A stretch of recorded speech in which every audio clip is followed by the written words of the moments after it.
Welcome back to episode 2 of the daily vlogs. Now I'm just outside Michael's cottage, about to go in there because we're going to continue the works that we were doing yesterday on that chimney flue. But unfortunately, well, we've made a little bit of a discovery. I'll let Michael explain.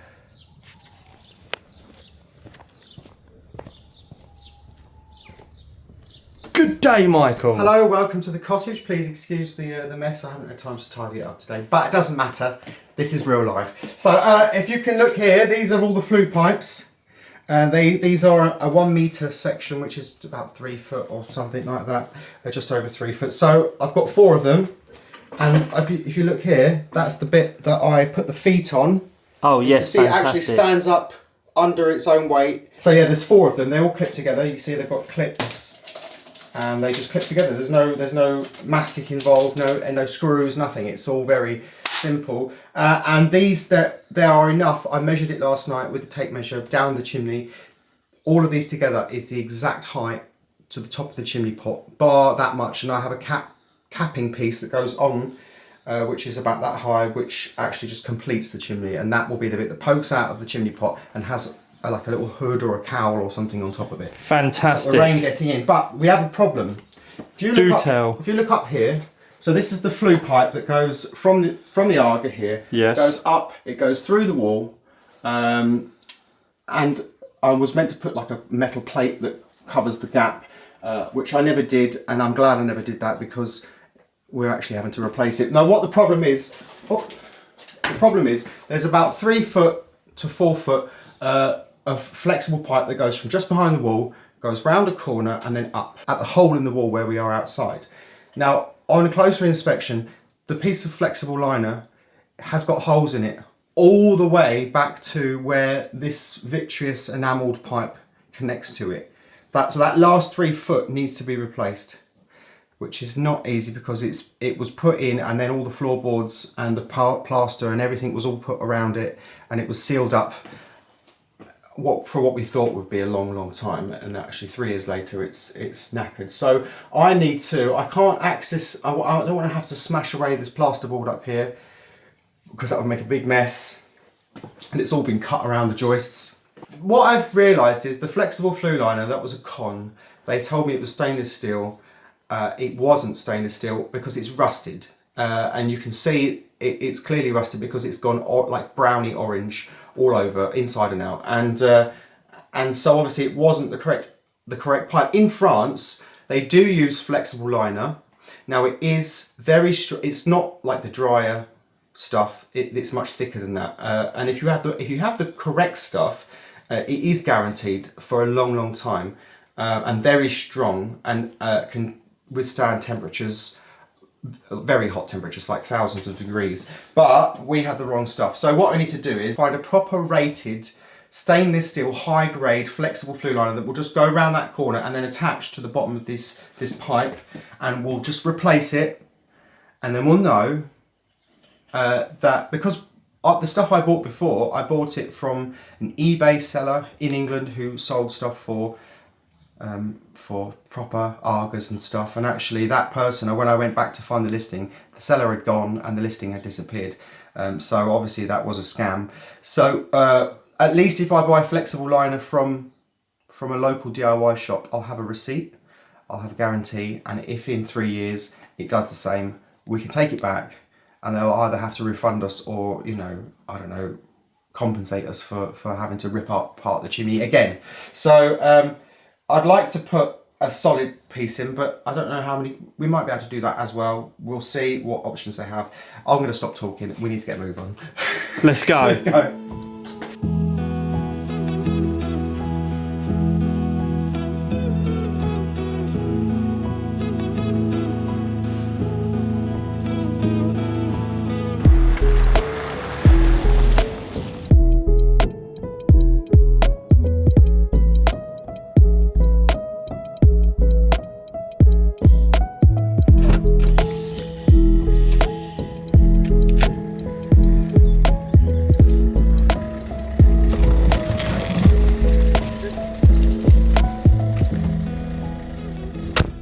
Well, we've just been to Brico Marché.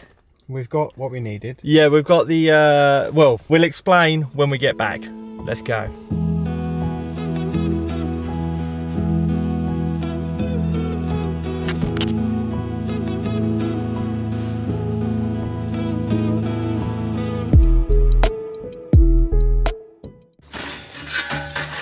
So it'll just go like that into the main chimney.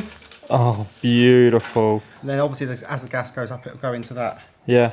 So there's not really much of That's lovely. And how is it different from the old, the one that was no let's good? Explain, yeah. So what we've done is that goes into the wall, Yes. and then there's like a connector piece that opens up, which makes that pipe, which is 100 millimeters, into 125. Yeah, because that black one comes from the Arga. Yeah. So what's going to happen is everything that I put in, I did it with fireproof silicone, which was rated up to 1,000 degrees Celsius. It will never come off. I'll probably have to, if I was going to take this piece and replace it entirely, I would have to get new bits of this, which have got to come from England, and that means we probably won't be able to do any work on the thing for 2 weeks maybe. So that's no good. So what we're actually going to do is this piece that connects to that piece, if you can imagine, goes through the wall, comes up at a bit of an angle like that, and then goes in. What we're actually going to do is going to keep this in place, the original one, and we're going to align it with this one. So what will happen is this will go into the old flue liner, come down, and then connect up to the new one with mastic. So you see it's the same size? Yes. Because with Argas, solid fuel ones, they recommend that this pipe is 100 millimeters. Now, once it actually goes into the actual chimney breast, like the main brick chimney, they recommend from that point it goes to 125 millimeters, which is that size. Now, I actually did it earlier in the connection line. Yes. I made it wider earlier on, but it doesn't have to be. So what it can be is it can be the 100 millimeter into the actual base of the chimney, and then it opens up. Yeah. Now, what we're going to do is we're going to attach some baling twine or some strong string or something to the end of this, attach a weight to it. And in what way does that one differ from the old one? Well, look at this, look at the difference. It's actually solid, it's all wrapped together, not like this stuff, you see? This is all just like weird little tiny segments, and it's very flimsy. This is really strong, you can't crush it. Yeah. And this one is also, it's lined with a protective coating. Ooh. So it's actually much more robust, and it's double lined. You see, you have this layer, and also the main outer layer. So it's actually sort of like double wound. That's the one that you needed originally. That's the one I needed originally, and this one will be safe. So what I need to do is drop this down the chimney. Yes. With a piece of string attached to the end, with some holes drilled in it. With a metal weight or something on the end. That's got to drop down the chimney. That weight with a string will go into that, and then I'll be able to feed that piece of string through from inside the cottage, and I'll be able to pull it through, and we have some heat-proof mastic which will seal the joint. Lovely. And then this one will come up into the base of this one. Yes. And then inside it. Yeah. And then the other one, that's the existing flue liner, will go over it. Yeah. So then it's double lined. Love because it. that one, it does have some holes. They're very, very slight. They're nowhere near as bad as that, but obviously that's still not good. But the part with the holes is still inside the chimney breast, so it really doesn't matter. The part with no holes is inside the cottage. So we're just going to do that as a like an extra safety precaution. Very good. And then obviously once that's all connected up, the chimney breast, it's the solid it flue. Can just go up and then it's fine. Love it. So let's crack on. Let's just crack on and let's just do it.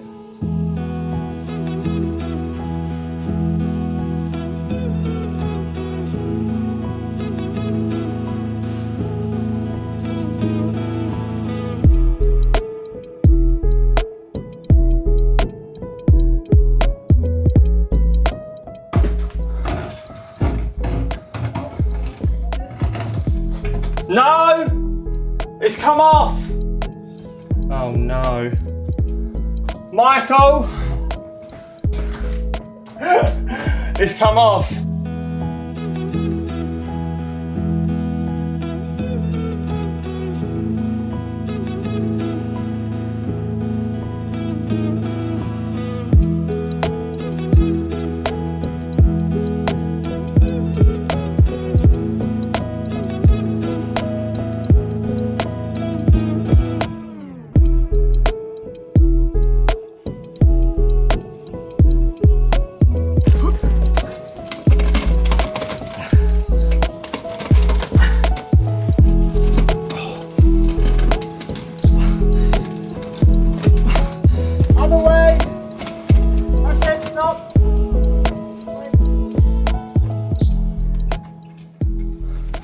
I think we've done it.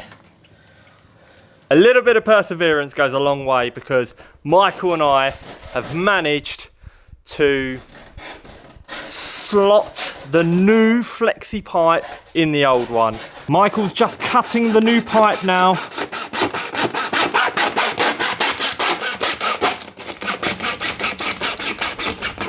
Oh, beautiful. As if it grew there.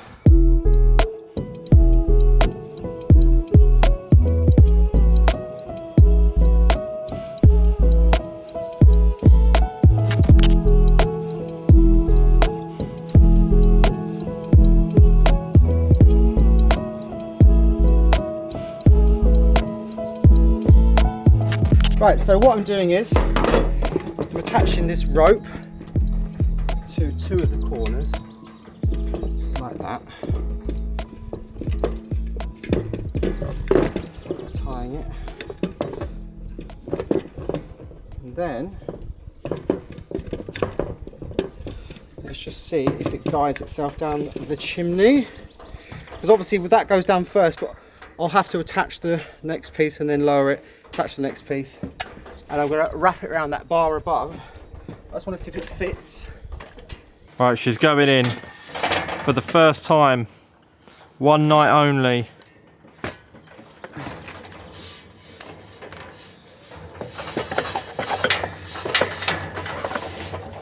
Oh yes. Let's wrap around my thumb. That's no good, is it? No, you don't want it around your thumb, mate. You want it down the chimney.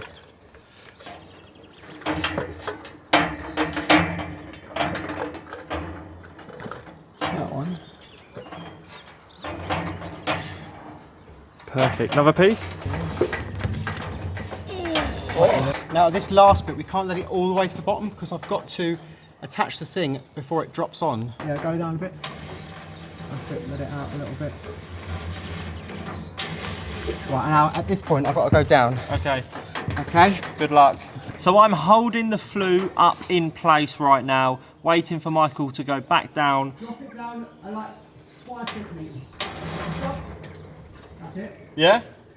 Bit more. Drop.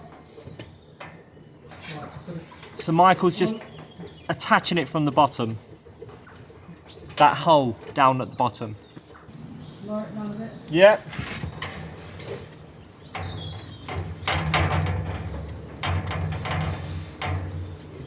Bit more. Yeah.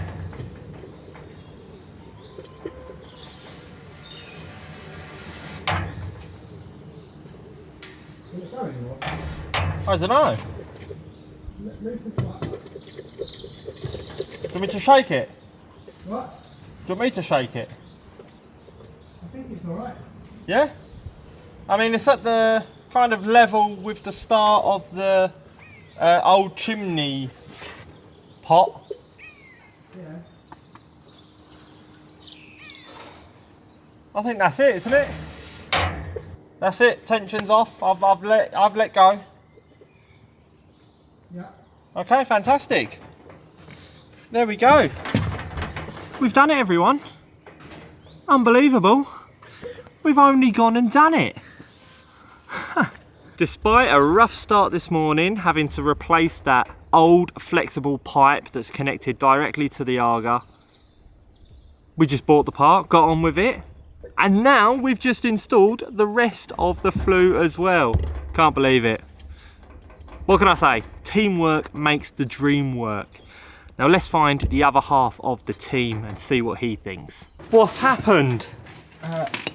it's in place. It's in place and it's looking That's good. brilliant. Basically, it didn't go all the way down actually. It's sat on something. Yeah. So I just need to find some bits of old bricks or tiles to just put under these feet just so it's supported. Oh, I see, I see. Otherwise it will crush this pipe here. Yes. But apart from that, it's done. And Yeah. then this can all be just left open for a while just so that we can check that it's working. Of course. Just make adjustments and then it will be bricked up. Fantastic. Or I could put a little metal inspection hatch here. Actually, that'd be better. Oh, that sounds quite exquisite and a it does, good of course idea, it if should. I dare say so Right, Let me myself. just go and find some old bits of bricks and things, Okay, go for it. and then we're done.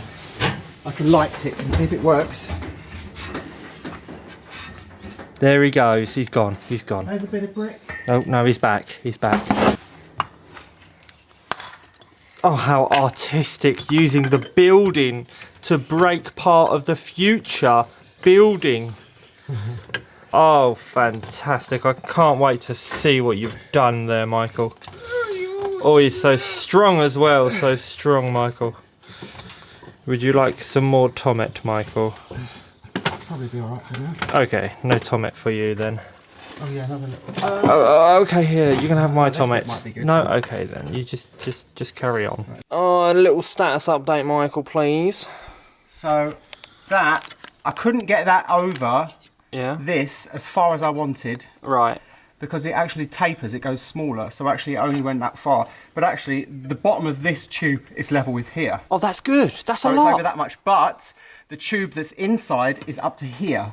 Oh, that's good. Doesn't make sense. Yes, that's a good thing, Michael. So it goes up inside this one. That is a wrap for today. We got everything we set out to do done, and we had fun in the process. So that's going to mark the end of the daily vlog episode 2.